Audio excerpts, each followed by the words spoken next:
If I look through this, you can see that I'm looking to do a pan with my camera movement. And you can see it starting towards the end of the clip, but for the beginning of the clip, it's just sort of awkwardly hanging out here, sitting still.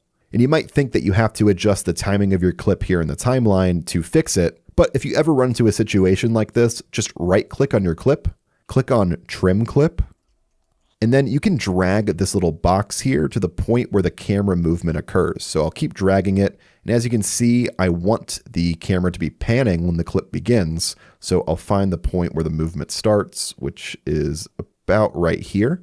Then I'll click on Replace Clip. And now if I go back and play through the footage, get a nice, beautiful little pan movement there.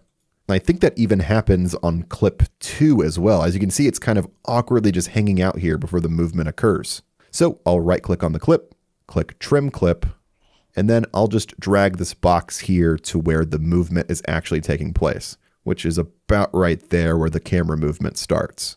So I'll click on Replace Clip. Let's go back and preview it. Ah, there we go. That is so much better.